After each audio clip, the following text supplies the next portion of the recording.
I often tell men, especially when I'm working with couples, is that most women, they want financial stability and all those different things, but the security is really in the emotional Yes. stability of the household. Yes. Because if that's stable for her, she'll give you what you need. And when she gives you what you need, you have what you need to provide, to give to her. That's how you get a successful relationship, is when everybody feels served and everybody feels seen and everybody feels heard. I never want my wife to look down the line at 60 and say, I wonder what I could have been without him. I want her to look down the line and say, look what I became with him. I'm having you pause because that has to be a clip. Yeah, that's Danica. a clip. We know that's a clip. This isn't just a vision. Yeah. This is what it is. This is what it's supposed to be. Yeah. This is God showing me. Yes. That is what it is. This is not just something I put in your mind that you think is your imagination. No. This is what is going to happen. Yeah, man. If you see it through. The stress brought me back to my current battle, right? Which was suicide. I wasn't giving back to me, and part of not giving back to me, I didn't even understand what I needed because I was being called on so much. You were giving so much. Because so many times, man, when you are a healer, or when you are a giver, when you are a server, we're so focused on what goes out, and we don't think about your output has to equal to your input.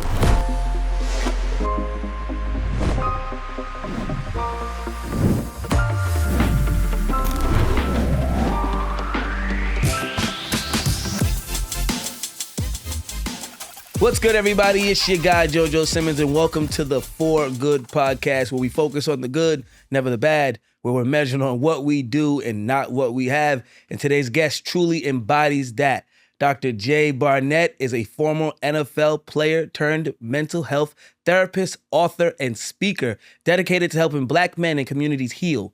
He recently wrapped a 3-year, 36 speaking tour where he poured into 18,000 men about mental health and healing. It was deeply fulfilling work, and it nearly broke him.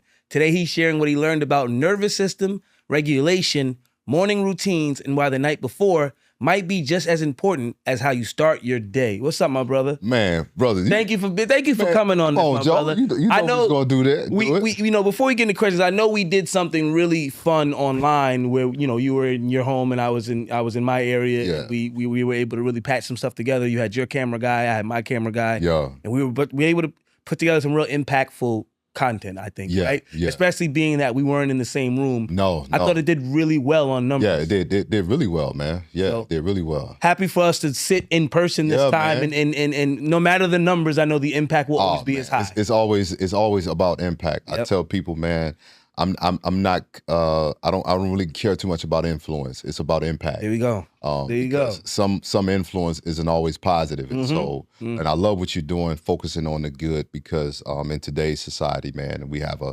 a lot of focus on what is going wrong. And I love that your platform is talking about what is going right. So Thank I love you, it, brother. Thank you. I really appreciate that.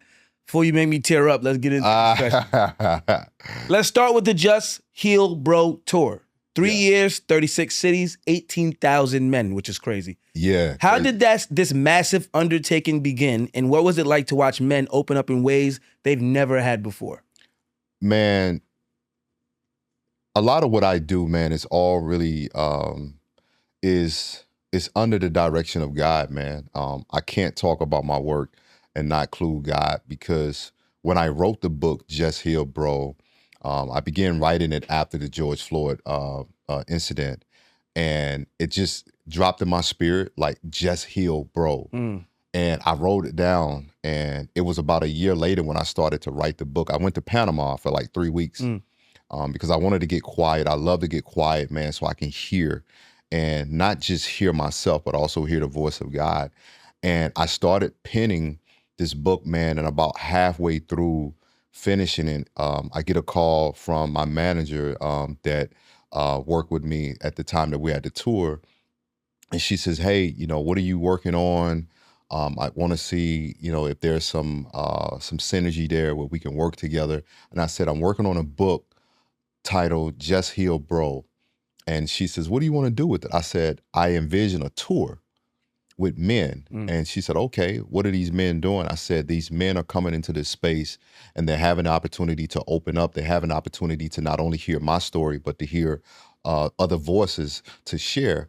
And I said, what this is going to do is allow men to feel seen. And then it's going to allow them to be heard, because in the tour, we will have a mic on each side of the room, and men could come up at any time that they had a question, and they were allowed to interrupt our programming, which doesn't happen for most men. Is we're so programmed that we don't think about having our programs interrupted because there's an issue. And because we have been socialized to keep going, a lot of us, our programs are failing and we don't know it. Wow. And this tour allowed for men to stop their programming, right? Right. Like you think about when there's an interruption, like I grew up in the South, or, you know, I'm a 80s baby. And so I remember times when we would be watching TV and you would hear that loud sound. This is an interruption of the programming. This is a tornado watch, or, you know, such and such is under, you know, some type of surveillance. And then when they were done, it says back to your normal program. Yeah. How many men are not given the space to have their programming interrupted? Wow. And the message is they have to return back to the normal programming because they haven't been given the space and they haven't been given the attention.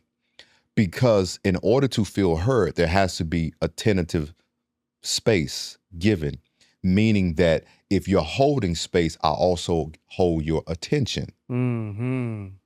Not just, okay, I'm sitting here letting you talk. No, I'm attentive in this moment where I am allowing you to feel, but I am feeling with you. And that's what the Just Here Bro and tour that felt did. great, probably seeing all those men like feel heard, feel seen by you, by the others in the room, and to feel relatable. Man, bro, I saw visions of myself years ago standing before men. And I remember one city, I think we had like a turnout of about 500 men. And as I was standing on stage, I took a pause and I told the brothers, man, I saw this years ago. And oftentimes when God show you things, he gives you glimpses. And if you are willing to trust his process, you not only get to see the glimpse, but you get to live in it. And I got a chance to live in those moments where I got to see not only myself, but to see these men. Because I didn't just write Just Here Bro for men. I wrote it for Jay.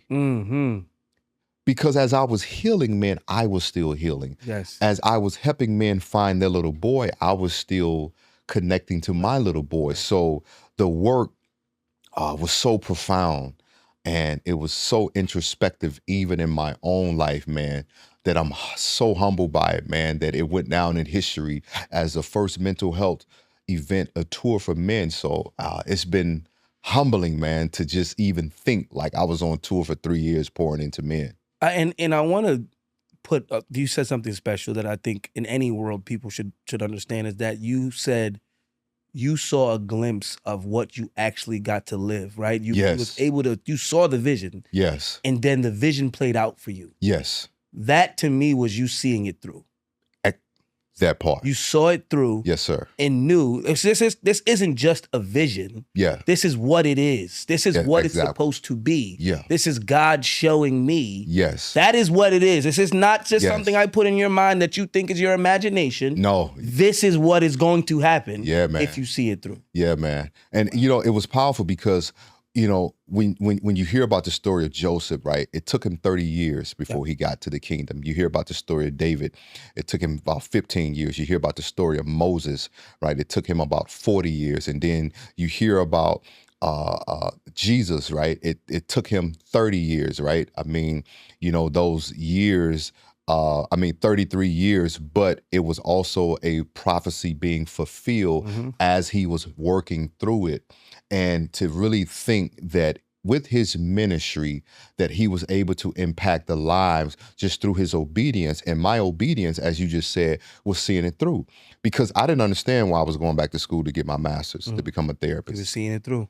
I was just seeing it through. I didn't understand why I needed to go back to get my doctorate in healthcare, because I was also understanding not only the work that I did from a micro level, singular, or just from peer to peer or from person to person.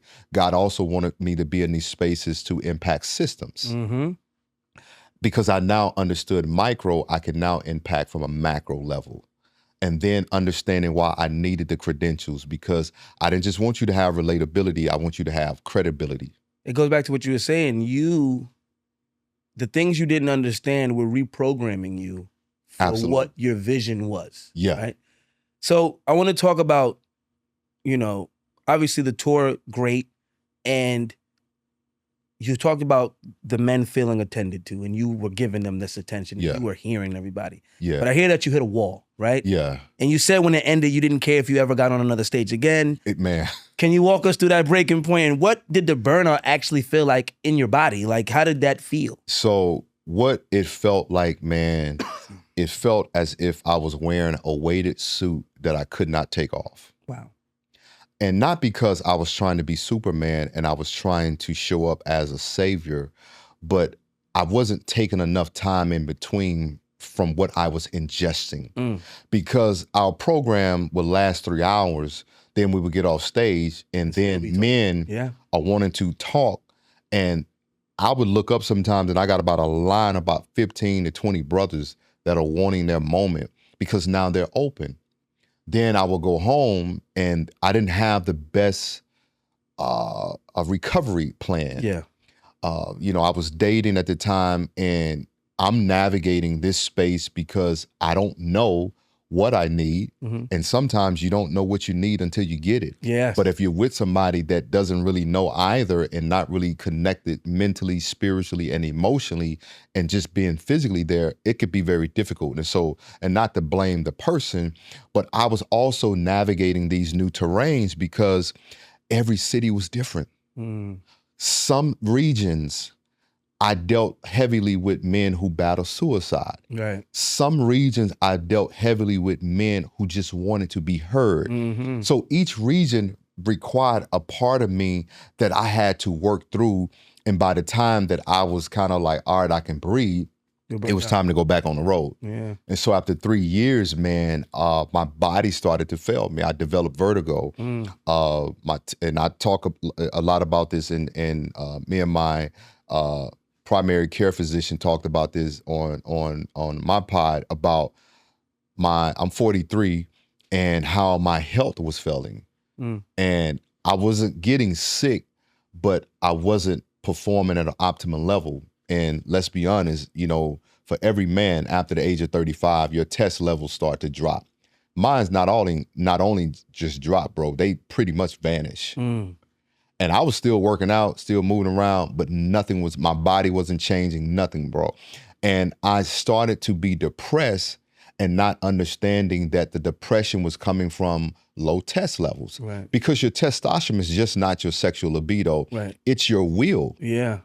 It's your grit. It's your, you know what I'm saying? So, bro, I go in and I'm one of them brothers who believe in going to the doctor. Yeah. Get everything checked. Yeah, for sure. Get all your blood work. Get all your I do all my yearly stuff. You know what I'm saying? You're supposed to. And so, and just because we're supposed to doesn't mean a lot of brothers do.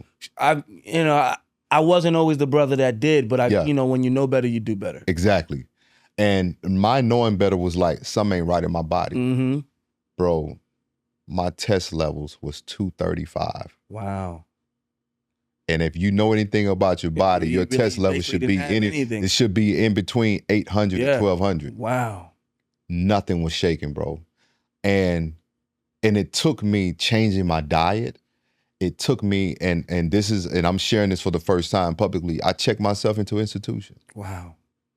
For like 8 days and went to San Diego and checked myself in. And because the stress brought me back to my current battle, right, which was suicide.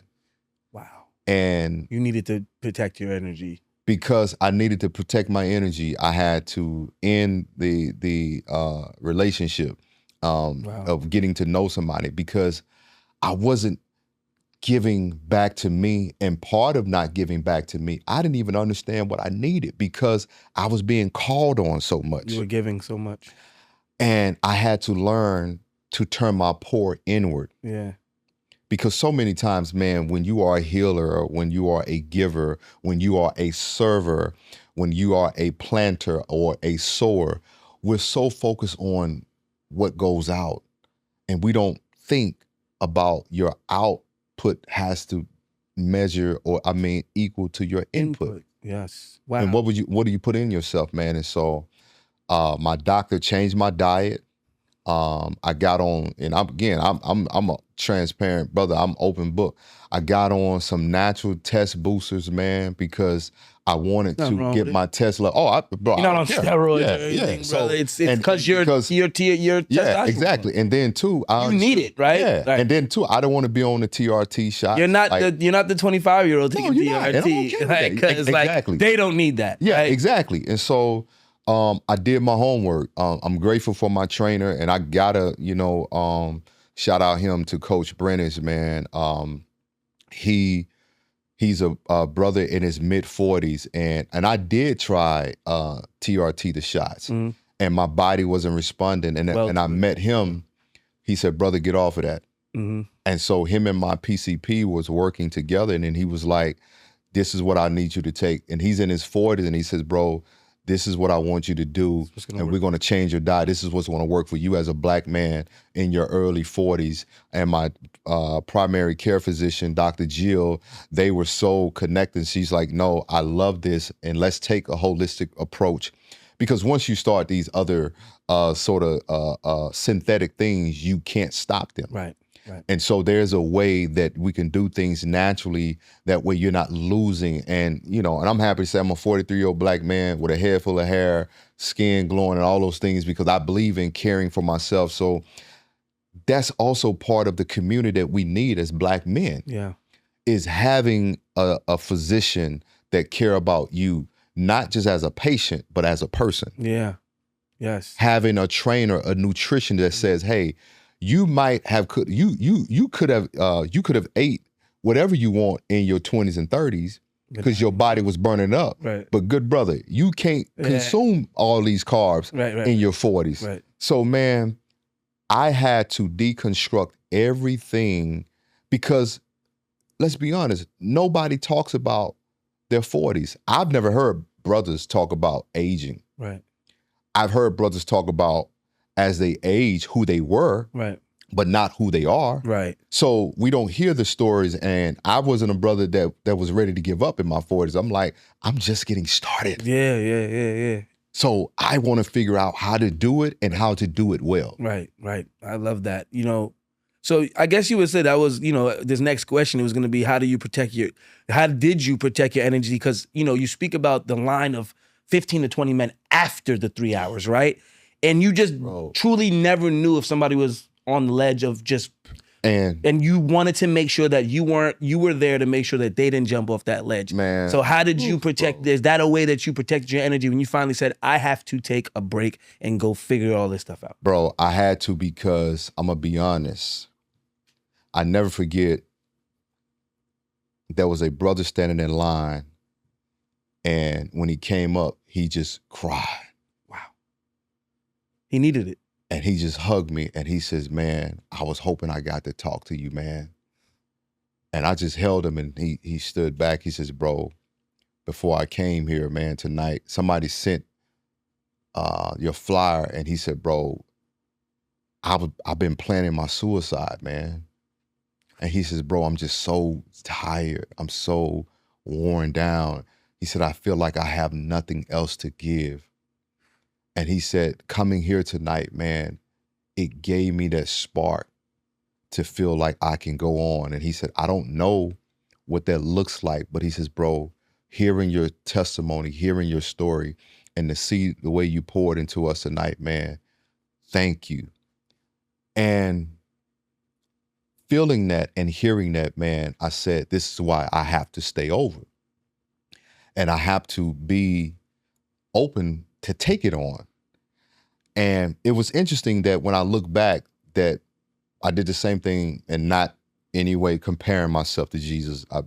What I'm saying is that Jesus' ministry really was like 3 years, right? From 30 to 33. Mm-hmm. And I'm thinking about his ministry in those 3 years and how impactful it was. And I'm thinking about what we were able to do in those 3 years and reaching 18,000 men and not even realizing who those 18,000 men are connected to. And to say that in that short amount of time that it was okay and time for me to walk away from it. Because as long as I was on the tour, I didn't feel like I could step away and not talk to all of these brothers. You had to. I had to. It was your calling. It was my calling. And because I didn't know who was on the ledge. I didn't know who was on their last, you know what I'm saying? They last last day. Last whatever. And that man's story in some way kind of, really affirm and confirm what I knew. Right. And what I understood is that if I don't give this brother the attention, maybe he feels not seen. And I love that. When I ended the tour, man, I knew that it was time to end it and to focus on me. I love that because, first of all, it speaks to your character. You're not going to leave until everybody feels seen, everybody feels heard. No. And even though it may take from your social meter, your mental meter, you made sure you showed up, but then you also knew it's time for me to take a step back. 3 years has been great, but I need to pour into me. And that doesn't mean that doesn't make you selfish. It just, it helps you pour into others when you can pour into yourself, right? And yes. Like, it's the same with me. I'm, doing this podcast and talking these mental health conversations and being an advocate for mental health. I love doing it, but there's moments where I do need to step away and say, like, my team books me all week, and I'm like, hey, I'm prioritizing me time. Yeah. Prioritizing family time, and I'm prioritizing what helps me choose happiness every day, right? Exactly. And sometimes when you do take on so much and you do want to be there for everybody, you forget about yourself. So I make sure that me personally, before I step into these rooms, like my wife and my son are here with me at the hotel, and I just wanted happiness. I wanted it to be happy before I left, right? Yeah. Because those are the things that help me prioritize me. And okay, they're good. I'm good. Now I can go out and pour into others because I've been poured into, and I'm good, and I'm satisfied, and I'm happy, and now I can pour that happiness into other people. But like you said, though, you got to make sure there's a balance, because you could be giving everybody all your joy, and taking joy from yourself at the same time. Yeah. And I love that you're doing that, Joe, because I think what that does is it sets a precedent to what you're going to stabilize. Yes. And I think we have a lot of men that are building things that are not sustainable. Yeah. And when you build things that can't sustain without you, I have to question how you're building it. Right. You know what I mean? The foundation. And the foundation, like, we can look at a beautiful building and you can look at the sidings, you can look at the framing, but no matter how beautiful this building is, the quality of that building is determined by the foundation. Yes. So the family looks good from the outside, but how strong is that family on the inside? Right. And what you're doing is you're building a strong foundation that says, and it's not about, because you're married, and I'm saying this in the context that we often hear the term happy wife, happy life. And I'm not even talking about just a happy spouse or happy house, because that's how people have been reframing. But it's understanding that as a father, and not just as a leader, but as the priest, who's the covering, as the promoter, who's pushing, the prophet, who's the seer, where do you see the family going? The protector, making sure everyone is good. The provider is making sure everyone has what they need. You're saying that as I am carrying these titles and these responsibilities, I want to make sure that I am in a happy place. Yes. Because when I'm in a happy place, everybody else the foundation is stable. You got it. And the foundation is not just happy, but they're secure. Yes, it's secure. And my wife knows that. And she's like, okay, take your time. I love that. At this point, it's like, and she respectfully gets her time too. Absolutely. Everybody needs that. Yo, go. But you're setting the example. Yeah.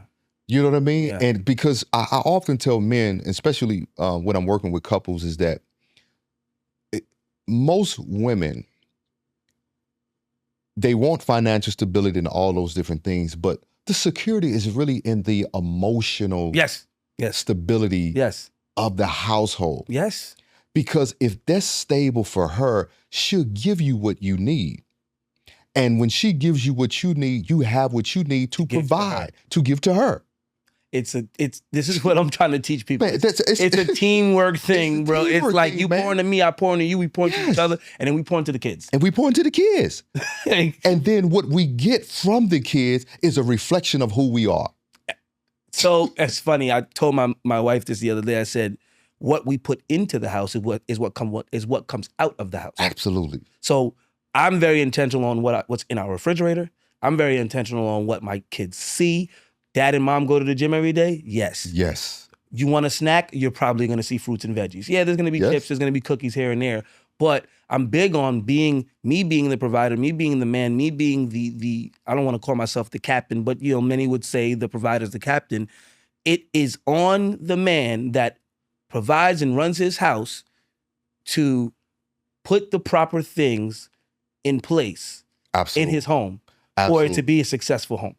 In my opinion, like how you just said it, it's like the foundation. So like, it's up to the father to make sure, or the man to make sure the whole house is happy. Yes. And I'm not saying, but he needs to be happy, right? Absolutely. But he sets that foundation of like, all right, cool.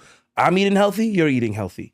Yes. I'm being athletic, you're being athletic. Because what you put in the house is what comes out of the house. Man, listen, bro.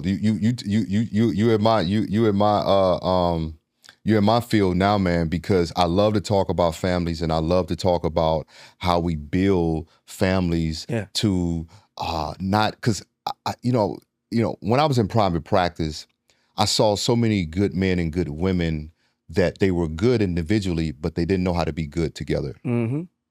They didn't know how to be good collectively. They didn't know how to be good as a unit. And I say this, man. It's true, though. A lot of people are good, but not good together. Not good together, man. And it takes not just sacrifice, but it takes a level of consciousness and then a level of sagaciousness, right? Meaning a level of discernment. Yes. Because I can be very altruistic, meaning that I can be very benevolent. I can be this person who are doing things out in the community. But if I don't come home and I don't give that to home, what good is the work that I do out in the community? Right. You know what I'm saying? Right. And I think we become such an individualistic driven society about me. And I say this, man, I'm not married, but I can't wait for the day that I am a coverer. Mm-hmm. Because not only will I be a coverer, I would also be receiving covering. Yes. Yes. Because that thing works in tandem. Mm-hmm. You know what I'm saying? It works as a unified and collective and cohesive, you know what I'm saying, element to, and I can tell you, that hurt me because I didn't have that. Right. I couldn't come home to that. Right. And I hear that. Bro, I am praying to God that I find her this year because I know how valuable it is to have the right partner, the right woman, the right voice, the right ear. Because when you get that as a man, you find home. Right. And when you find home, you catapult to wherever God has called you to be, and you're able to help her, you know what I'm saying, go fulfill whatever God has called her to do. Oh, you got to always build. So when I come across your videos, brother, I smile like a big brother. Like, man, I'm so proud of this young brother, man. Yeah, I appreciate because, bro, you're doing it the right way. Yeah, I mean, I really appreciate that, and that's just kind of the vibe I'm trying to push to all these youngins out here. It's once you find that, like the word provider is, I don't like using that because I may provide funding or money or whatever, but the woman's also a provider too, right? She provides to you what you need to do to make sure that you provide back to her to make sure that the family is provided for, right? Exactly. So it's two providers, right? It's twofold. No matter where the money is coming from. Absolutely. And then also, it's bifurcated, right? Meaning it's two-part, that the provider also provides provision. Yes. And the provision is, how do I provide not just financially, but how do I provide the support psychologically? There you go. Meaning I'm able to provide the confidence that is needed for her to become for my kids to become. Yes. That's provision. Right. You know what I'm saying? And I think we've gotten so caught up in this diluted perspective that it's money. And again, because when you tap into your purpose, You're going money is so easy to make. You're going to something so deep, and I'm going to touch on this because I know we have to go through quite, but I love that you're bringing this up. It's very true, man. It's like money is the least of the situation, right? It's about I say this, for years, men have felt like women were supposed to do something and men were supposed to do this thing. Men are supposed to go hunt, AKA go get the money and women are supposed to. And I will tell you, I've learned over the past few years in being married that your significant other, their dreams matter too. And you cannot forget that. And that's what I had to learn. I had to teach myself that some days you get so caught up in, okay, yo, you got the kids, okay, I got I'm running around, I'm flying around, I'm doing, and then I had to stop and think, she was once a young girl that had dreams and aspirations and wants to do things, right? Man, and it's not okay to sit there and make your wife just a stay-at-home mother. That may be what she wants to do, but you have to find out, like me and my wife, she knows, like, I support everything she's ever did. You want to go sewing? I get you a sewing kit. You want to do this? Whatever dream you have, I don't ever want you to think your husband was like, don't do that because we have kids. Let's split it up. You got to go handle your business. Like, she content creates. Go handle that. I got the kids. I do whatever you need to do to make it work. Like, even recently, like my wife, she dropped almost 50 pounds. Wow. She's been watching me in the gym, do my thing and really, and I think that's helped her like really like want to catch up. But it's not just that. To me, I was able to say, how do I adjust my schedule to make sure that you're able to go to the gym when you need to go to the gym? Come on, good brother. Come on, good brother. It ain't just about me. Come on. Because I could easily be like, well, I have a schedule already, and it's not fair that you want to, because that would be my first thought. It's like, that's not fair. How am I? But then I said, no, that's not fair for her, that she wants to now pour into herself and she wants to now work on her body and her mental. And it would be so wrong for me to put her in a depressive state while I'm in a great state. Come on. That's not okay. Come on. You know what I mean? You talking. I just, you got me there. Listen, Danica, I know you're doing the production, but let my good brother, for the good of this podcast, let us go off script for a second. Let us go off script because we cooking right now. Yeah, we cooking. So, and I'm going to tell you why I like that, brother, because my mother, gifted. My father is still pastoring, but when my parents was married, my mother was an evangelist, anointed, powerful. And bro, I'm talking about dynamic. I used to watch my mom preach. People talk about my wisdom and my everything that I have comes from her. My father has the wisdom and the charisma, and he's anointed as well. But you got that stage presence. But my mom is a different story. Mm-hmm. My father never pushed her. He never got behind her. And I often think about where she could have been had he got behind her. And for that reason, Joe, when I'm looking for a wife and a partner, the first thing I want to know is, who do you want to become? What is God placed in you? What's in front of you? What can I get behind? And the challenging part about that sometimes is that I've met good people that don't know. Right. I've met good people who are just shocked because it's like, why? Because you have all this going on. I said, who I am is going to take care of itself. Yeah, right. That's going to be And this is why I love what you did for your wife. Right. Because you now gave her permission. My father, man, and I'm thinking about this because I'm watching my mom in her 60s. And I'm watching her look for purpose and for a reason to kind of like keep going because she's aging. And I told my sisters, I said, man, y'all remember when we used to watch mama? And man, we all, man, I mean, my mama, and just to see her now, and she still has the wisdom, but you don't see the fire Like I asked her to come on a podcast and I'm just like, man, she's like, I don't know. I don't want people judging me. And I remember a bold woman, which is where I got my boldness from her. And I just think about, man, how many women who are so powerful and so they're so talented and so gifted that are married to men who are not allowing them to operate. We're not seeing them. And not seeing them. And not hearing them. You have to invest into your wife. And then the investment is it's not just always money. It's not always sometimes when I look at it from my mother POV, the investment was just that. Do it. Yeah, do it and support me doing it. Do it. Because I'm thinking about, man, who my mom could have been had my father and just said do it. And I remember very vividly my mom preaching once. And man, the church was on fire. I believe it. And my dad just kind of like sat there. I'm just like, and at the time, I'm a kid, but I've always was very precocious. I was before my time. Cause I'm just like, that don't look right. Right. So for that reason, I can't wait.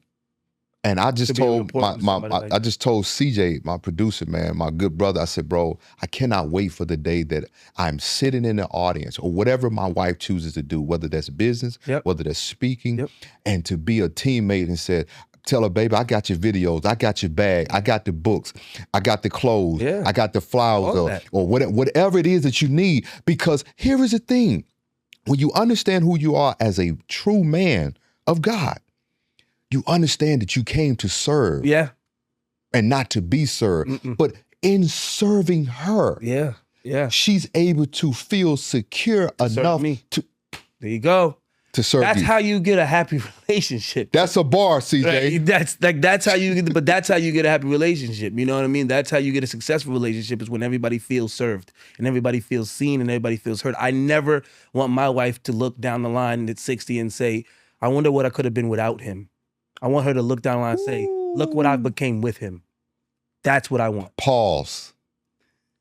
Listen what you just said. For the men that will watch this. Yeah. Say that again. I want my wife to never look down the line years later and say, I wonder what I could have been without him. I want her to look and say, look what I became with him. Pause. I'm having you pause because that has to be a clip. Yeah, that's Danica. a clip. We know that's a clip. That's a clip. It's another right viral moment. Another viral moment. But let me get back into these questions. We went off, but that's not even going off. That was beautiful. No, that was a organic moment that needed to happen. Now I want to talk about your year of rest, right? Yeah. You sleep with your phone in the kitchen now. Yes. Your therapist told you that even if you're not using it, your brain knows it's there. Yep. How does our environment literally hijack our ability to rest? Our environment hijacked our ability to rest because there is this element of anxiousness that we may be missing something. And particularly for folks who can't detach from their phones. And sleeping with my phone in the bedroom has not only allowed me to detach, but it's also allowed my brain to rest. Yeah. We are a generation of people that are sleeping, but we're not resting well. Mm-hmm. Our minds are still going, our bodies are still going. And when your mind and bodies are still going, you're not able to consciously recover, which is why we have so many people that are addicted to sleep aids. So many people that got to take something to go to sleep. And here's what happened when you got to take something to go to sleep. You got to take something to get up. Mm-hmm. So we have become a very addictive culture that needs something for everything. And what I have learned, like my place, man, I love my place, man. It overlooks the water, man. It's so beautiful, man. People come over. I don't have people over often, but my family, when they come over, the first thing they do when they walk in the house, they just talk about how much peace is in there. And I said, your environment will become who you are. Just like an animal. You get a dog, that dog is going to adapt whatever your personality is. And when I had, before I gave my dog to one of my best friends, he said, man, this dog is so chill.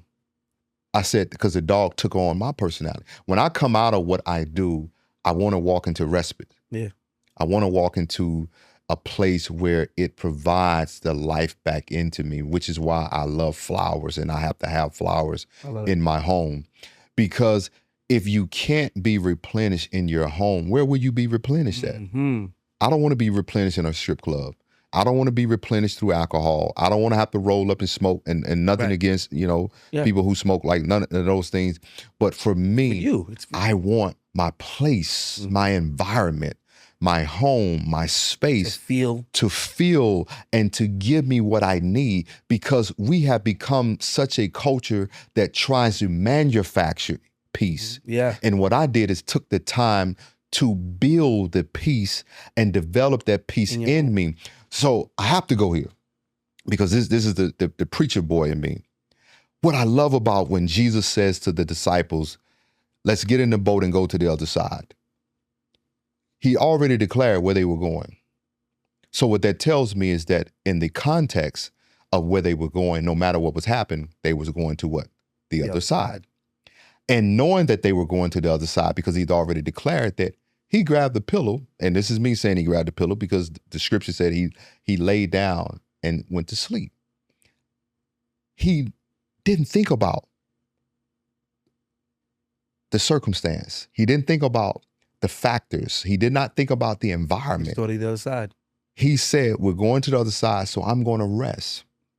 So the storm comes and the disciples are afraid and all of this different thing, and they tell Jesus, like, hey man, you worried we're going to drown out here, we're going to die?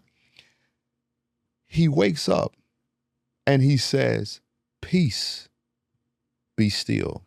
Here's how I conceptualize that. What he spoke is what he was. Mm-hmm. At peace. At peace. It's still. And the disciples, man, oh God, I love this, man. I love talking Bible and psychology and all those different things. And the disciples said, what manner of man is this that even the wind and the sea obeyed him? And it wasn't that they just obeyed him. It was that what he declared and said is what he was. Mm-hmm. So what I had to learn is, I hear brothers say, be my peace. Stop asking somebody to be your peace and become that. Yes. So when you walk into my home or when you're around me, you feel that peace because I took the time to not only to talk about being in peace, I began to become peace and become that development of sitting still. Yeah. Because you have to develop the things that we want. And when I became peace, I realized that stillness is what we have to be. Yeah. So when people around me, it's not abnormal for somebody to say, man, I just get peace when I'm around you.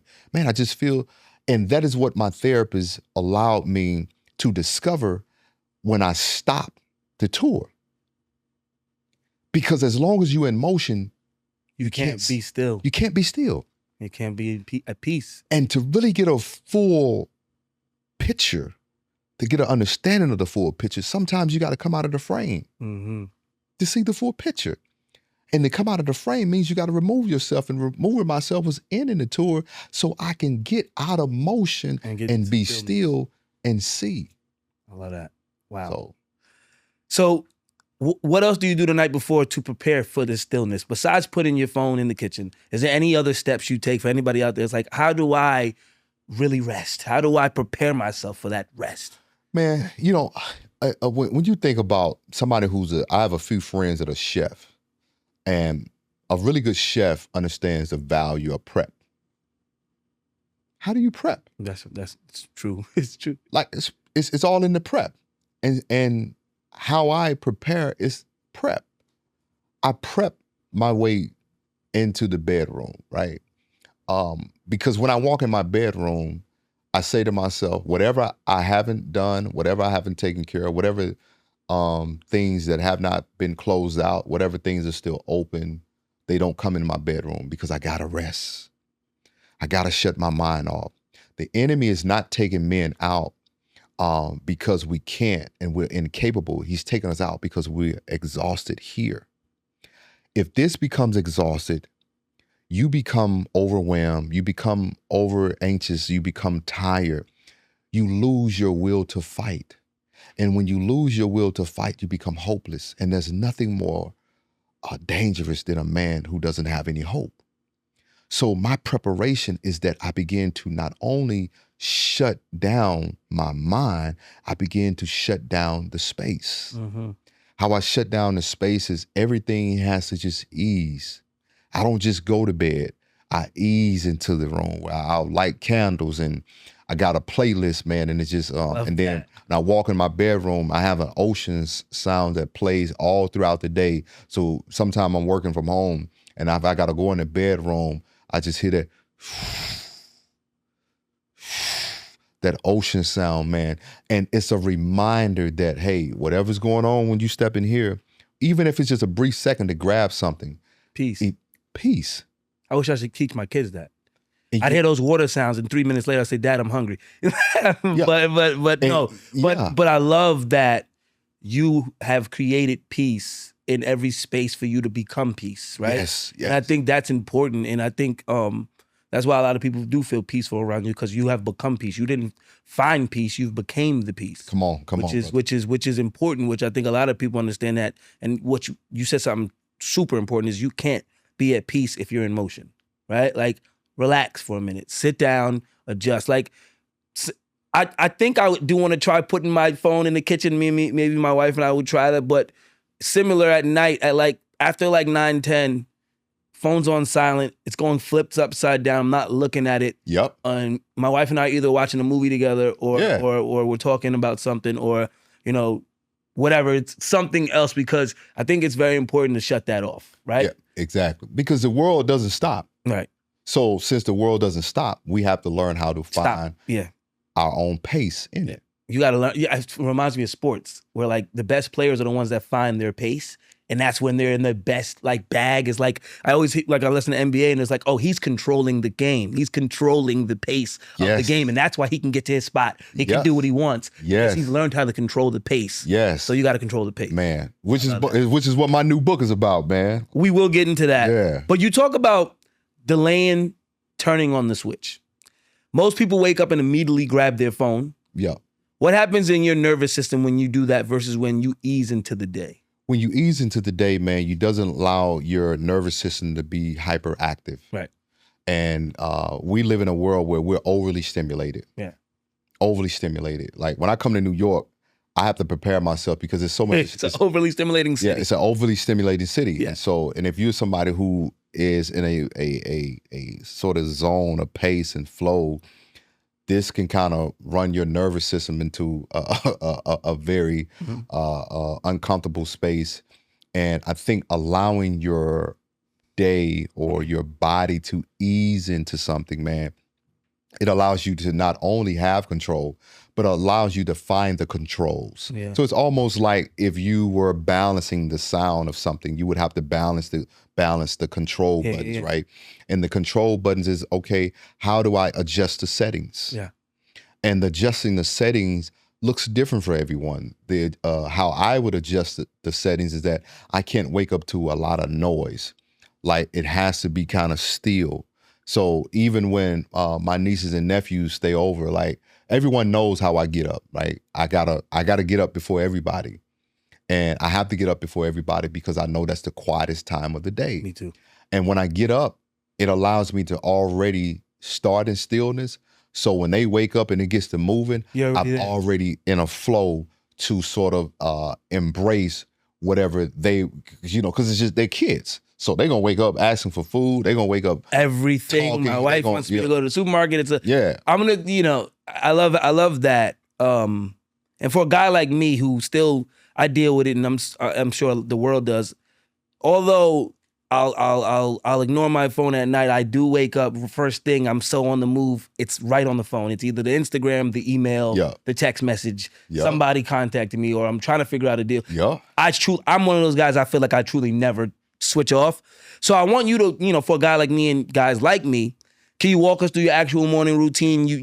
I hear you sit in a chair by the window. Yeah. 30 minutes. I got some information on you with soft lighting, right? Yeah, with soft lighting. What's happening during that time, Jay? And how do you figure out this connection between your morning pace and your entire day's emotional state?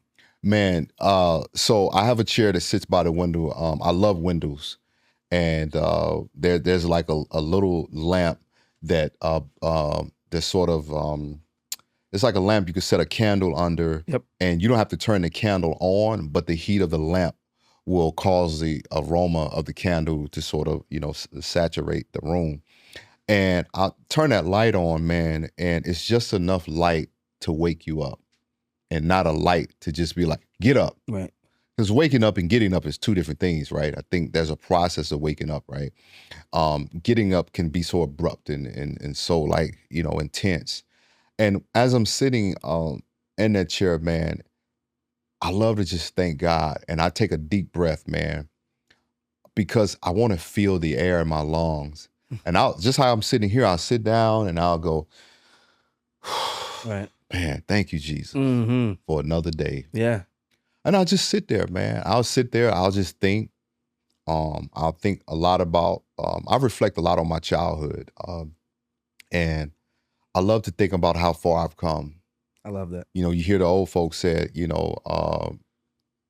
if it had not been for God on our side, where would we be? And I'm often thinking like it was him who has brought me thus far. And the morning is for gratitude.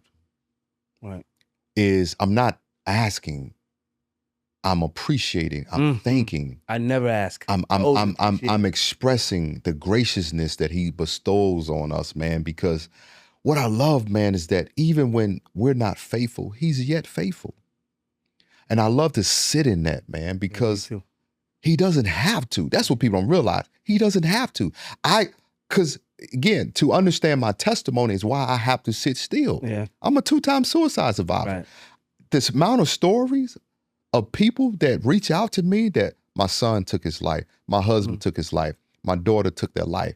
So I'm constantly hearing about stories of people who succeeded. And my gratitude is always like, thank you. God, thank you. Right. My daughter could tell you our nightly prayer verbatim. And I love the things you said. Two of what you said are in our prayer is we thank God for another day with a fresh breath of air in our lungs. And we thank him for everything he's given to us, not only the things that we want, but the things that we need. Although the things that we want, you'll give to us when you deem fit. I always say that to God because I know that we'll always receive whatever we want. But I know that he's given us what we needed. Yeah. And that's the most appreciative state I can ever be in life. Yeah. Is like, I can get upset with many things and say, oh, I don't have this. But then I turn around and say, well, my kids are good. They're healthy. They got a bed. We've got food. Yeah. We've got a roof. I'm taking care of mine. So like, in the same sense as you, my morning routine is like, it's like that. I wake up with gratitude. Yeah. I wake up with appreciativeness. I wake up before everybody because you are right. I think most men figured that out, that when everybody's asleep, it is the best time for us to program ourselves to prepare for, Dad, am I hungry? Dad, I need this. Babe, can you run to the store? Da-da-da. My wife sometimes sits there and is like, yo, how are you up so early? Because this is when I can give you the best me. I can go in my little man cave and I like to turn on a little music every now and then, some calm music. Or I've took on meditating. I've took on like listening to the sounds of the ocean and kind of just letting my mind just shut off for a minute. Not thinking about what bill needs to be paid, not thinking about what my schedule is for the day, not thinking about what meetings I have, but sitting in stillness and being peace. Yes. So I love that your morning routine is almost like mine. Yeah. Except I might grab my phone occasionally. Yeah. And then after that, man, it's the phone, right? Yeah. It's the same. I mean, it's our livelihood, right? Yeah. It's the emails and all of those things. Yeah. So Jay, you use a special light that mimics the sun, especially in the winter. Yeah. Yeah. You connected vitamin D deficiency to being more impulsive and reactionary. Break down that science for us. How does light literally affect our decision making? Well, because when you are a vitamin D deficient, what it does is, man, it lowers the brain activity. And then when you're not getting the sunlight, right, and you are staying inside more, that also raises our cortisol levels, which is why people tend to gain more weight in the winter, right? Because the sun also revitalize you. The vitamin D also gives you the energy, right? Because you see people that are happy in the spring and they're happy in the summer, and because you're out and you're doing things. And the less sunlight you have, the more your body releases a cortisol hormone. Wow. And when that is released, right, you find yourself not having a lot of dopamine, right? You're not having a lot of oxytocin.